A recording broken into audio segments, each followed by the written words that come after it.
नमस्कार। आप देख रहे हैं स्पेशल कवरेज न्यूज और मैं हूं आपके साथ शिव कुमार मिश्रा। बिहार का चुनाव संपन्न हो गया और बिहार के चुनाव संपन्न होने के बाद इस हार की वजह से लालू प्रसाद यादव के परिवार में भूचाल आ गया है। यह भूचाल तो चुनाव से पहले आ गया था, लेकिन लालू प्रसाद यादव और राबड़ी देवी ने कुछ आपसी केमिस्ट्री बनाई, परिवार के विद्रोह को रोका, चुनाव तक खामोशी अख्तियार की। लेकिन तेज प्रताप यादव बेकाबू रहे और वो नहीं रुके। उन्होंने अलग चुनाव लड़ा, तीसरे नंबर पर चले गए, खुद भी हार गए और ये परिवार के विद्रोह का मैसेज पूरे समाज में चला गया। पार्टी भी चुनाव हार गई। इस पूरे घटनाक्रम पर दो नामों में बड़ी असमंजस रहा पूरे परिवार में। वो दो नाम थे, दोनों अलग प्रदेशों से थे, उन्हें बिहार की बिल्कुल पहचान नहीं थी, बिल्कुल पकड़ नहीं थी। नाम था एक संजय यादव, एक नाम था रमीज। दोनों ही दोस्त थे और संजय यादव सलाहकार के रूप में काम कर रहे थे। इस बात से लालू प्रसाद यादव के परिवार में विद्रोह था, नाराजगी थी। आज उनकी बहन रोहिणी, जिन्हें बताया गया रोहिणी आचार्य को, जिन्होंने किडनी प्रदान की, उन्होंने एक ट्वीट अंग्रेजी में लिखा, एक एक्स पर पोस्ट लिखी, वो भी मैं दिखाऊंगा, लेकिन उसका हिंदी सारांश ये था, मैं राजनीति छोड़ रही हूं और अपने परिवार से नाता तोड़ रही हूं। संजय यादव और रमीज ने मुझसे यही करने को कहा था, मैं सारा दोष अपने ऊपर ले रही हूं। सोचिए, विचार कीजिए, फिर आगे बात कीजिए। रोहिणी यादव ने जो ट्वीट किया उसका सारांश यह है। उन्होंने ट्विटर पर लिखा, यही पोस्ट इंग्लिश में उन्होंने लिख दी। अब सोचिए, आप परिवार में भूचाल आ चुका था, अपने अपने हिसाब से अपनी अपनी कथाएं सब कह रहे थे। इस पूरे घटनाक्रम का असली लब्बो-लुआब क्या है, मामला क्या है, यह बड़ा सोचने वाली बात है और इस सब पर बड़ी गंभीर प्रतिक्रियाएं अजीब अजीब तरीके की आ रही हैं। हर व्यक्ति इस मामले पर अपना अपना बयान दर्ज कराना चाहता है। करारी हार के बाद लालू परिवार में घमासान मच गया। रोहिणी ने राजनीति छोड़ दी, परिवार से रिश्ते खत्म कर लिए, संजय यादव को लेकर बड़ा खुलासा कर दिया है। बिहार विधानसभा 2025 में महागठबंधन की करारी हार के बाद राष्ट्रीय जनता दल सुप्रीमो लालू प्रसाद यादव के परिवार में खलबली मच गई है। ऐसा नहीं है ये चुनाव के बाद मची, ये चुनाव के पहले मच चुकी थी। तब भी रोहिणी ने सवाल किए थे, तब भी मीसा भारती ने सवाल किए थे, तेज प्रताप अलग हो गए थे, सबके अलग अलग कमेंट आ रहे थे। पहले बेटे तेज प्रताप ने सबसे पहली कल प्रतिक्रिया तेज प्रताप यादव ने दी, जब उन्होंने तेजस्वी को फेलस्वी करार देते हुए पीएम नरेंद्र मोदी और एनडीए नेताओं की जमकर तारीफ की। उन्होंने नीतीश कुमार की पहले भी तारीफ की थी।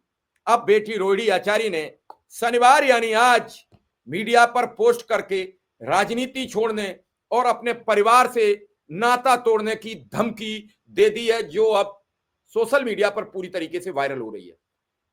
शुरुआत में अगर आप देखें तो ये संजय यादव है मेरे पीछे, जस्ट वहां के, उसके पीछे तेजस्वी यादव, मेरे सर के पीछे तेज प्रताप, मेरे अगर बाएं जाओगे लालू प्रसाद यादव, उनके बगल में रोहिणी आचार्य। वही तस्वीर है जब किडनी देखकर रोहिणी यादव की सामने आई थी। आज उस बेटी की पोस्ट आने के बाद सियासी संग्राम खड़ा हो गया है। स्ट्राइक रेट पर बड़ी चर्चा हो रही है। प्रधानमंत्री नरेंद्र मोदी से योगी आदित्यनाथ का स्ट्राइक रेट ऊपर गया है, बार बार चर्चा है, बार बार कहा जा रहा है। योगी आदित्यनाथ का स्ट्राइक रेट योगी आदित्यनाथ जी का अमित शाह से ज्यादा है, प्रधानमंत्री जी से ज्यादा है, सबसे ज्यादा है। अब स्ट्राइक रेट की अगर हम चर्चा करें, जिक्र करें, तो प्रधानमंत्री नरेंद्र मोदी ने 15 रैलियां की, 13 सीटों पर जीत मिली, strike rate 86%। CM Yogi Adityanath ने 31 रैलियां की, 43 सीटें, 41 पर जीत, 95% स्ट्राइक रेट। गृह मंत्री अमित शाह ने 44 रैली की, 50 विधानसभा सीटें, 46 पर जीत, यानी 90% स्ट्राइक रेट। ये पोजीशन है स्ट्राइक रेट की रैलियों की। संजय यादव की भूमिका क्या है? संजय यादव की 2025 के बिहार विधानसभा चुनाव में अहम भूमिका में रही। आरजेडी पार्टी के सर्वे सर्वा तेजस्वी के मुख्य सलाहकार के तौर पर उन्होंने अपनी भूमिका निभाई। बिहार कैंपेन में उनके साथ हर जगह संजय यादव नजर आए। संजय यादव मूल रूप से हरियाणा के महेंद्रगढ़ के रहने वाले हैं। तेजस्वी को संजय यादव पर हमेशा सबसे बड़ा भरोसा रहा। ऐसे में संजय के नेतृत्व में आरजेडी का प्रदर्शन लालू परिवार के लिए काफी मुश्किलों भरा रहा। आरजेडी को महज 25 सीटों पर जीत मिली, जो बिहार की राजनीति में आरजेडी की सबसे बड़ी हार के तौर पर देखा जा रहा है। संजय यादव और तेजस्वी की दोस्ती काफी पुरानी है, इसी वजह से तेजस्वी का भरोसा संजय पर ज्यादा है। वहीं रोहिणी आचार्य का राजनीति छोड़ने का ऐलान, विधानसभा चुनाव में टिकट न मिलना, आरजेडी की करारी हार पर उनके गुस्से के रूप में दिखा रहा है। इन सब में उन्होंने सिर्फ और सिर्फ संजय यादव और उनके क्रिकेट के साथ के खिलाड़ी रमीज का नाम लिया है। रमीज मूलतः उत्तर प्रदेश के रहने वाले हैं। क्रिकेट रमीज और तेजस्वी साथ साथ खेलते थे, तभी से रमीज और तेजस्वी की दोस्ती है। रमीज पर कई मुकदमे भी लगे, लेकिन तेजस्वी ने उनका साथ नहीं छोड़ा। संजय यादव को उन्होंने बड़ी प्रमुखता दी, बिहार से राज्यसभा में भेजा, और वो रहने वाले दरअसल हरियाणा के हैं। इस चुनाव में उनकी भरपूर भूमिका रही। हालांकि उनका सोशल मीडिया पर एक वीडियो भी बड़ी तेजी से वायरल हो रहा है, जो न्यूज 24 के चैनल में उन्होंने सवाल किया था कि तेजस्वी जी, अगर जब आप शपथ ग्रहण करोगे तो बीजेपी शासित राज्यों के मुख्यमंत्री, प्रधानमंत्री को आमंत्रित करोगे? तेजस्वी ने जवाब दिया था कि हमने ऐसा अभी सोचा नहीं है। सोचिए, ऐसे बयानों से नेगेटिविटी कितनी बढ़ती है। अभी कोई तैयारी नहीं।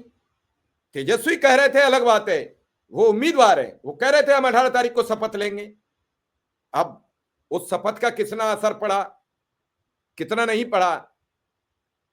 हर जाति, धर्म, संप्रदाय से बीजेपी को वोट चला गया।